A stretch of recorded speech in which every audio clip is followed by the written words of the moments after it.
Hey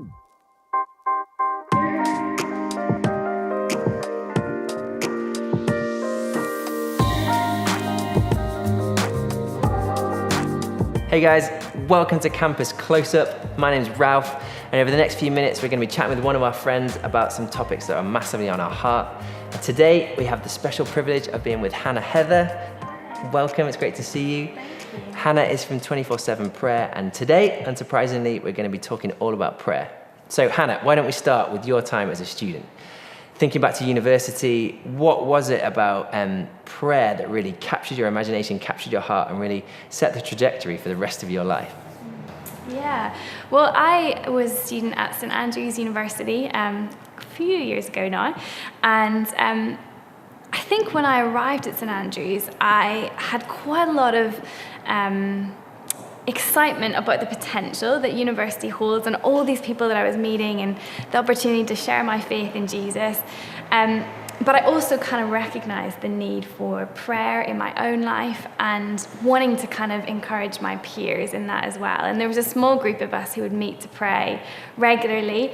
And the thing we kind of agreed on, all of us, was we're actually just not very good at this prayer thing. And if we're totally honest, we just aren't as committed to this as we actually want to be. And we sort of recognize the call in Scripture to actually reorient our lives and our timings and our schedules and our sleep patterns, all of it around kind of pursuing Jesus. And so we decided we wanted to shake things up a little bit. We knew we were terrible at praying, and so we decided maybe the best way to learn is if we just go big and do it and do it some more. And so we decided to set up a 24/7 prayer room, and the first one we did it for only 24 hours, and lots of people fell asleep, but it was really amazing. And so as time went on, we began to pick up a bit of momentum with it. And by my final year as a student, we actually kept our 24/7 prayer room running for 6 weeks without stopping. And there was just that hunger there and that passion for encountering God. And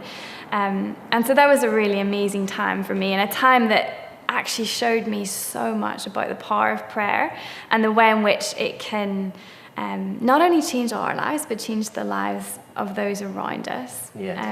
I think for me, the thing that surprised me the most as a student going on this adventure of prayer was actually how intriguing prayer can be to those who don't yet know Jesus.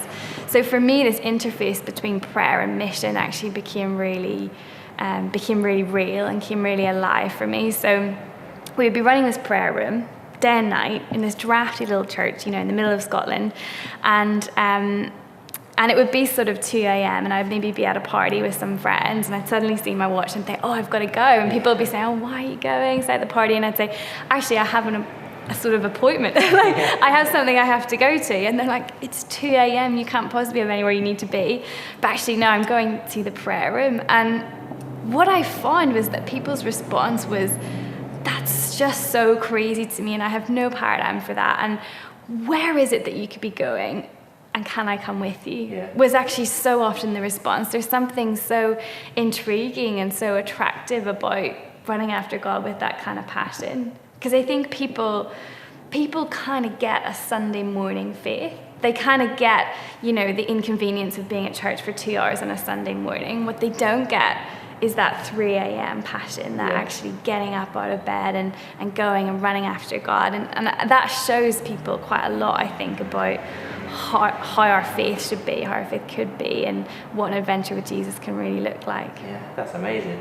I guess it sort of shows that this Jesus guy must be real. Like, it's more than just a social function. It's more than just a kind of routine, but actually, he's worth getting up in the middle of the night for. It's not a Sunday morning duty for me. It's actually my Saturday night joy and my privilege and delight to be there. And I think people often haven't encountered that before, and I think that can really make a difference actually in our campuses. If we're running after Jesus that way, I think people actually begin to want to run with us.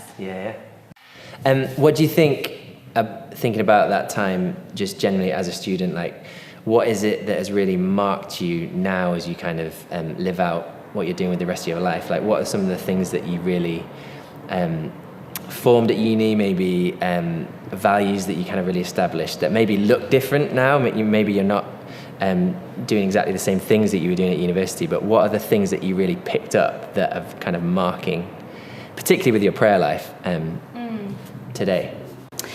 I think a few things.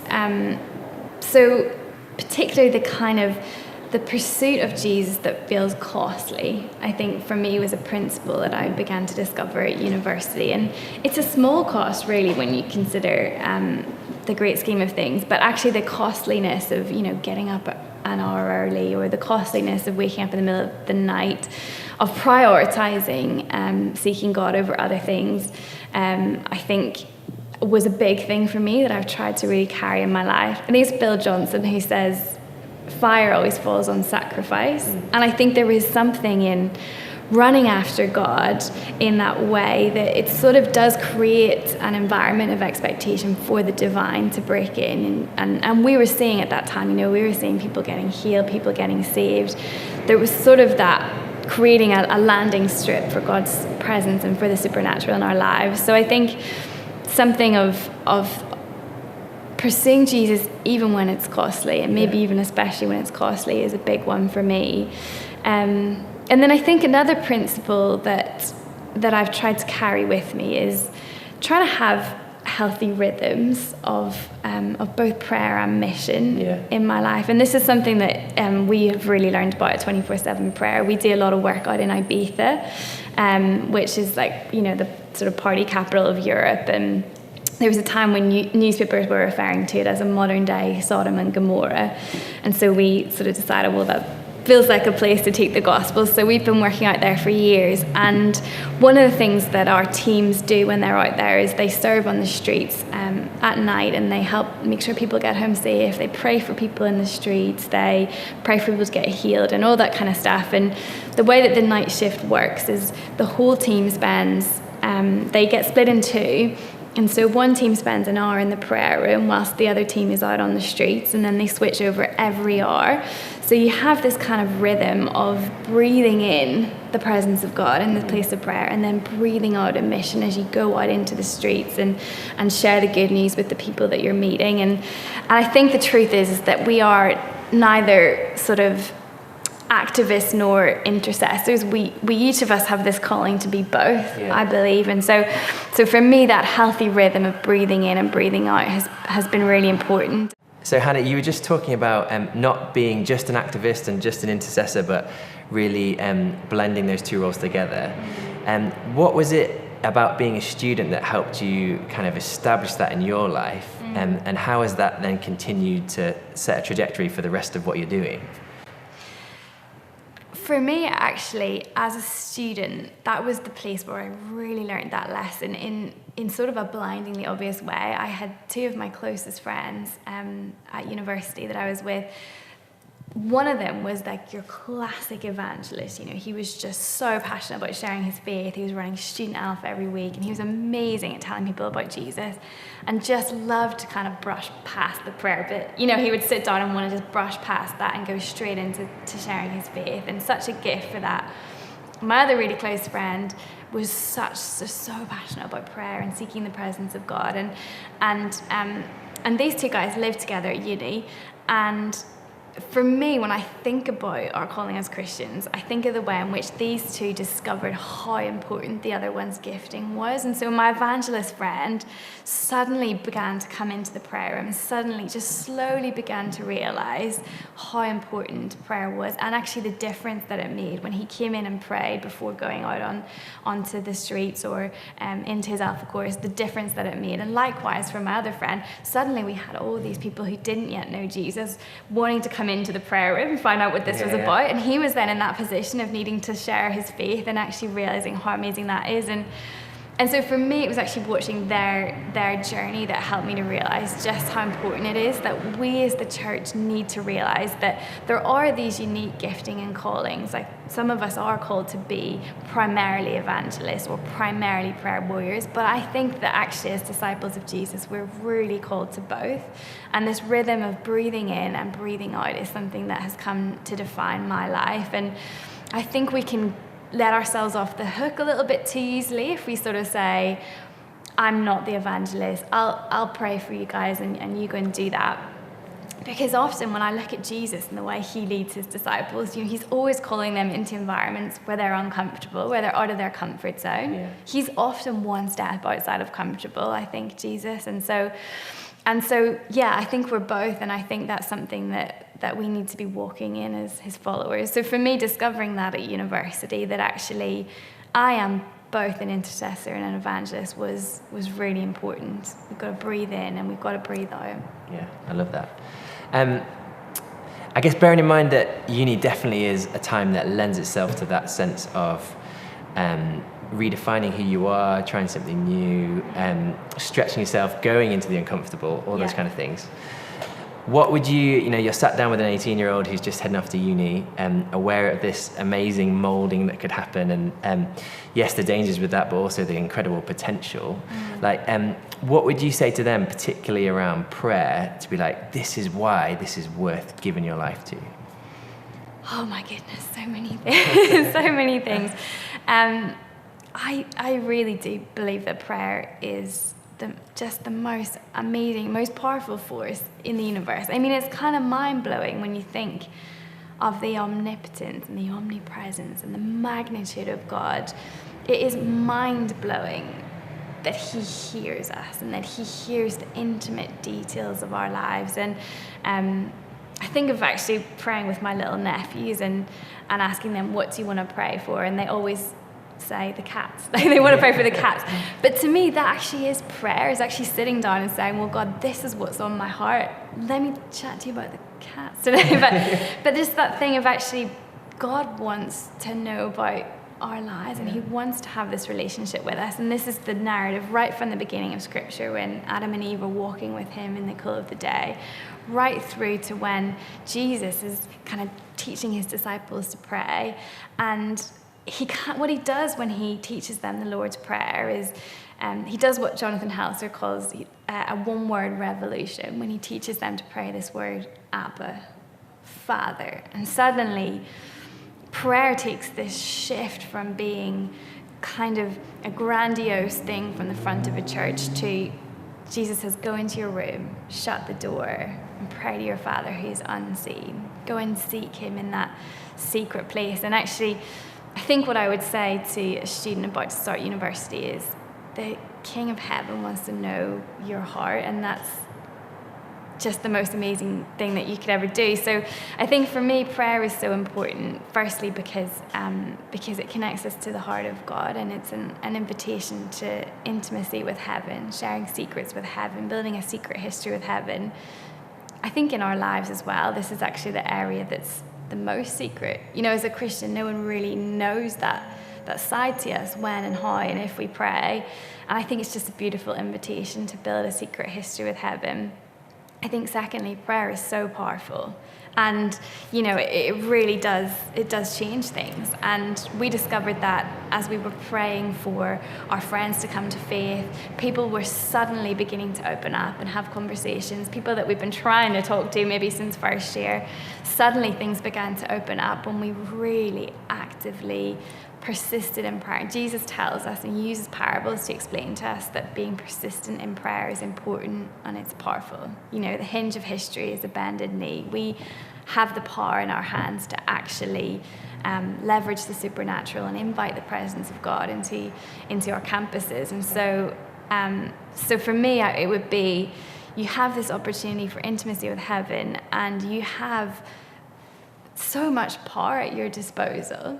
Like Jesus says, ask whatever you want in my name and it'll be given to you. And so that's kind of our invitation, actually, is you're going out, you're stepping into this new world, and there's so many exciting things and so many scary things and so many things to discover, and there's a lot going on and a lot of distractions, to be honest, as well. But in prayer, we kind of step into something that is so potentially so world-changing, that I think, I would just encourage students to go for it and to go big and to run after Jesus with all they've got, because he is always worth it. So good. It's amazing. It's kind of like, what are we doing sitting here? Why aren't we just in a prayer room right now? Right? We could just go downstairs.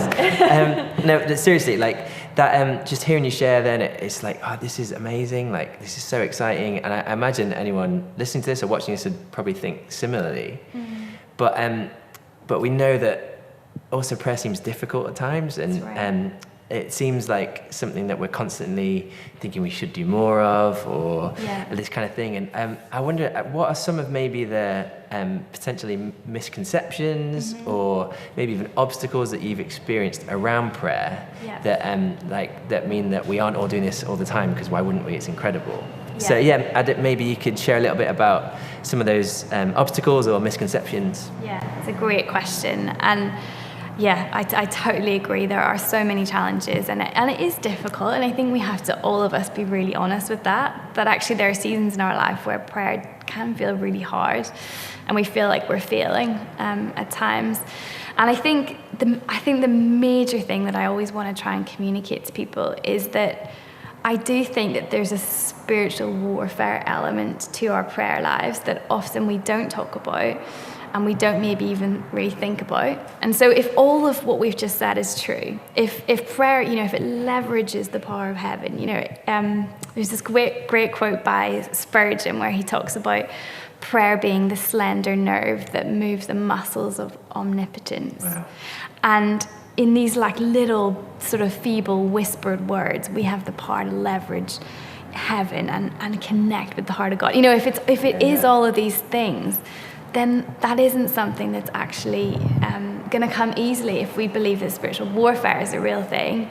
And so I do think that oftentimes we forget that that's a factor, and that actually we do have an enemy who will do everything in his power to keep us from getting on our knees. And so sometimes we're just being easily distracted, but I think also he'd love to keep us from the place of prayer. And so I believe one of his sneaky little tricks that is so entangles and traps us at times is that he wants to whisper in our ear and make us believe that we are not worthy, or that we have failed and therefore can't sit down and pray. So for example, you might be thinking right now, watching this video, I should go and pray, but I haven't in 2 weeks, or I set myself this challenge to pray half an hour every day and I haven't done it. And so we then think, then I can't do it today. Or if I do sit down to do it, I feel like awkward, like, oh God, I'm so sorry, I haven't. And actually what we end up doing is we end up in this little cycle of prayerlessness where the enemy somehow tries to convince you that because you haven't prayed in however many days, you can't pray today. And so he kind of just like traps you. And I think the thing that unlocks that for us, and I think it is really important that we unlock it, is that we need to remind ourselves that it is only by grace that we are ever worthy to come before God. And so the Bible tells us, approach the throne of grace with boldness. And so any time that I sit down to pray, any time that I sort of get on my knees, it is because of what Christ has done. And nothing preceding this moment has made me worthy. I think that's probably the main obstacle. For me, is actually we need to be aware of that spiritual element. There are no spiritual forces at work trying to stop you check Facebook on your phone. Actively encouraging it, probably. There's nothing stopping you doing that, and that's so easy to do. And yet opening your Bible sometimes can feel really challenging. And I just think there's a spiritual warfare over one and not the other. And so we need to kind of be aware of that and not allow that to trap us. I think one of the big misconceptions around prayer is actually that it has to look a certain way and that it has to be a certain way. And I think that is such a misconception. And we don't think this way with worship anymore. We're kind of aware that worship music can take all these different forms, and you can have full-on rock band, or you can have a cappella hymns straight from the Psalms. We know that it can have this whole array of expressions. And yet I think prayer as a church, we still often think of sort of a circle of uncomfortable chairs, and then someone says, let's pray, and we all sort of do this. Who's going to finish? And it's just this awkward, weird, and I'm always thinking my stomach's going to rumble, it's going to be really awkward.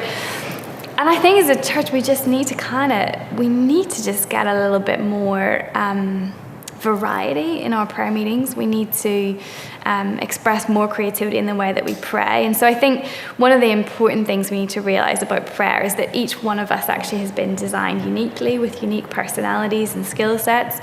And therefore, God wants to interact with each one of us, I think, differently and accordingly. And so for some of us, our personality might be such that we really encounter God out in the open space. For me, growing up, having a dog was like the greatest spiritual tool that someone could have handed me, because I take her for a walk and suddenly I've got half an hour to talk to God whilst I'm doing that. And that for me and for my personality and temperament was really good, whereas sitting in a room by myself was sometimes just a dead end and it never went anywhere, and I sort of would convince myself, well, I'm not a prayer person.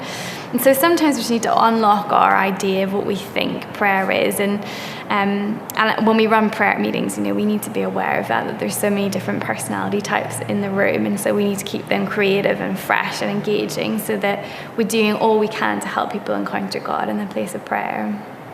Yeah. I think as well, tying those two things together in terms of what you were talking about earlier, and that sense of there is so much power and you're accessing the supernatural and paving the way for God's kingdom to come.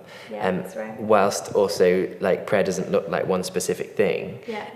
So it looks like groups of people, but it also looks like individuals. And I think for students, it's knowing that wherever they set their foot, on campus, in their lecture halls and their sports teams, they're a walking prayer, and they can release the kingdom of heaven, they can release all the things that God has promised. And I think once we lift that lid of prayer, doesn't just look like a circle at the end of a meeting, but actually it's a conversation, it's an intimate relationship with God that happens all the time. I think it's amazing. I love that. In some monastic traditions, they actually, they'll go in and spend an hour in the chapel or wherever praying in the morning, and then they'll go about their day, and they would say that is actually, that hour that they spend in the chapel is actually the only hour in the day when they aren't praying, because actually they spend that hour focusing on Jesus and recentering on him, so that then for the other 23 they are actually just praying reflexively in real time. And as you said, they become a walking prayer. And so I think you're absolutely right. For students, everywhere they put their feet, commit to spending that time with Jesus first thing, and everywhere you put your feet becomes this kind of sacred prayer room. You kind of take it with you wherever you go. I love that. So it's been so good to think about our personal walk with prayer and how we as individuals really understand Jesus and understand our call to prayer, but I'm thinking as well about campus and seeing the kingdom come, and I wonder if you just have any thoughts on what it looks like to do that together as a community. Yeah, I think that's such a great question, because it feels like the heart of God is so passionately for unity, and actually we know that where two or more are gathered in my name, there I am with them. There is this invitation to actually praying together. And we see this in the New Testament. Prayer really kind of almost like mushrooms out and becomes something that suddenly big groups are doing together. So we see right before Pentecost and the outpouring of the Spirit, we see the disciples gathered together in prayer. And there's this sense in which the early church began to discover the power of corporate prayer and in this radical and new way that they were praying consistently together.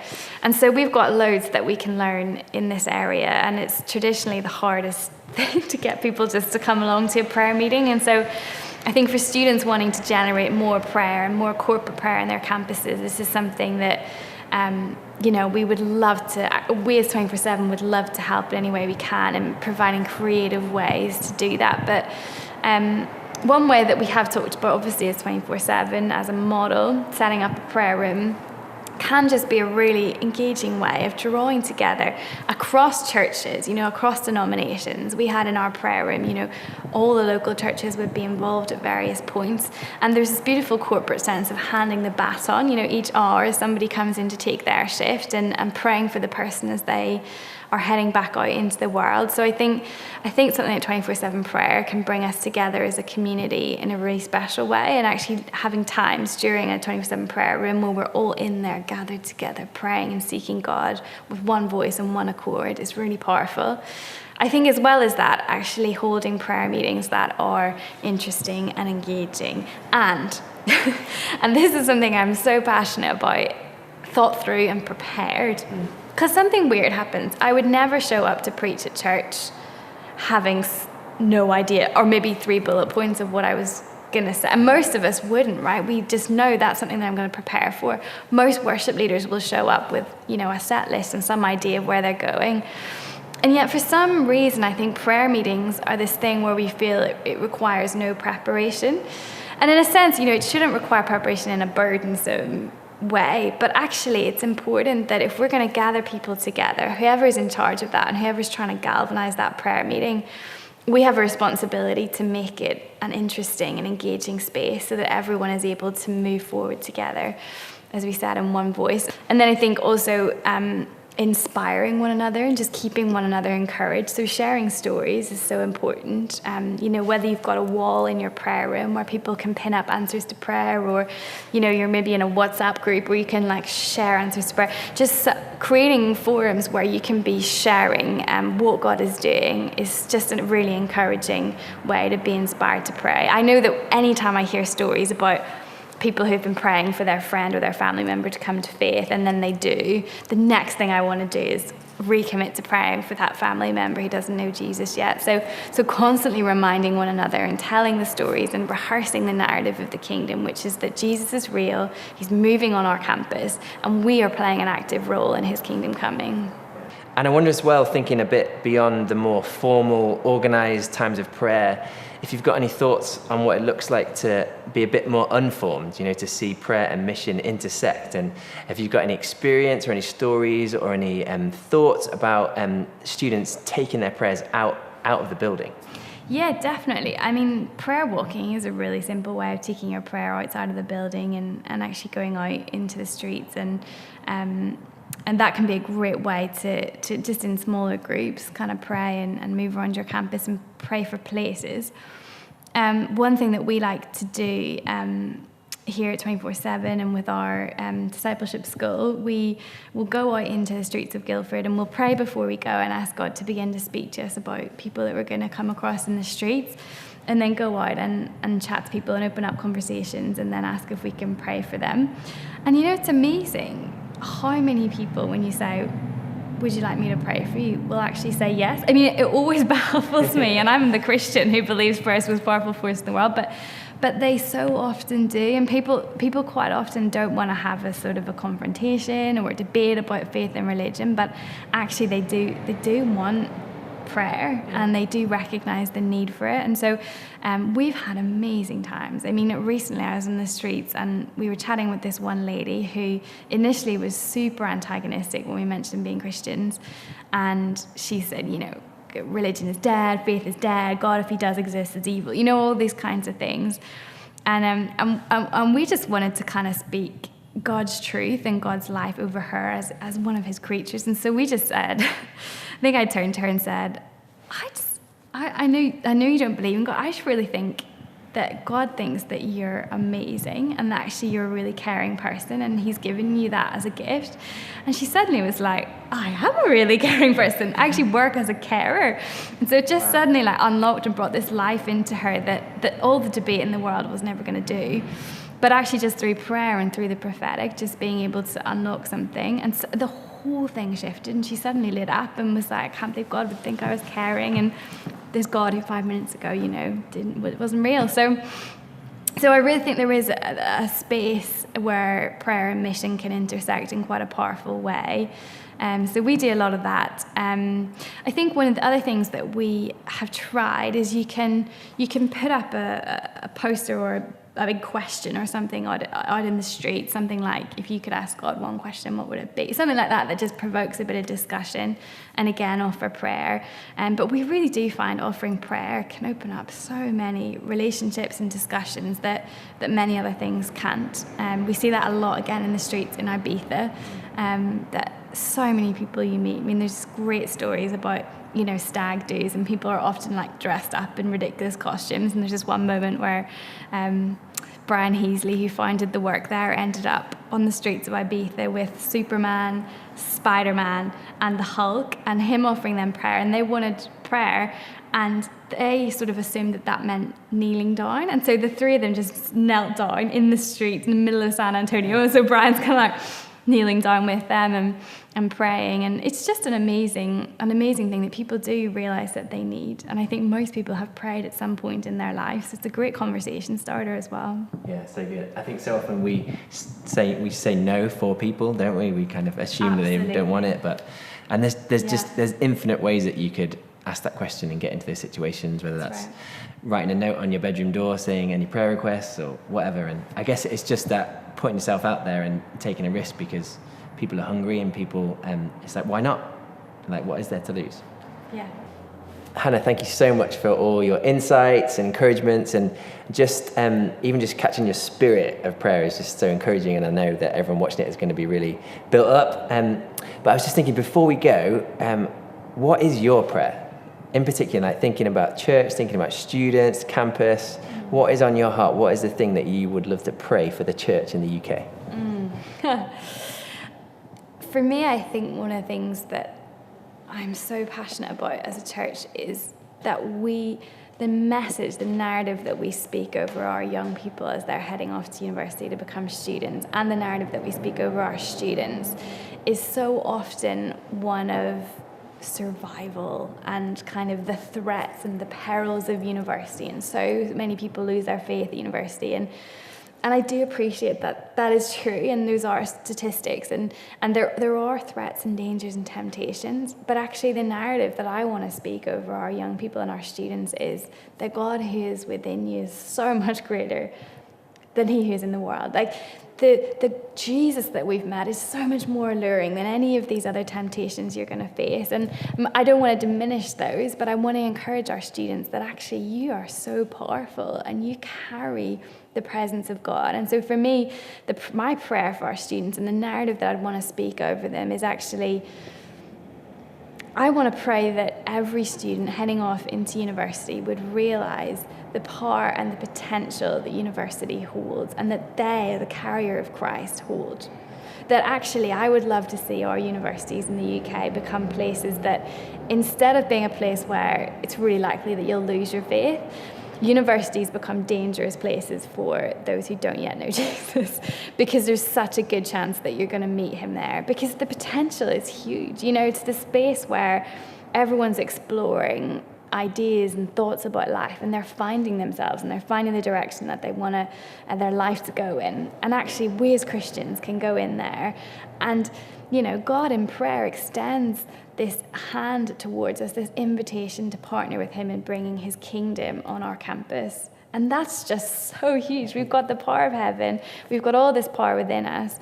Actually, my prayer is that our universities would become places where, you know, it's renowned that you're probably going to come to faith, or you're going to at least have to face the question of whether or not Jesus might be real. So that would be my prayer, is that every student at university this year, every young person starting university this year, that they would know just how powerful they are and how powerful the presence of God inside them is, and the potential that they carry to see their campus transformed. Amazing. That's my prayer. Amen to that. Well, Hannah, thank you so much. It's been amazing to hang out with you and hear loads of your thoughts. If you want any more info on 24/7 prayer, just go to 247prayer.com. That's right. There's loads of resources on there, articles, encouragements, including you can get a student resource pack to help you set up your own prayer room. So if you're thinking about doing that, highly recommend it. Thank you, bless you, and we'll see you very soon.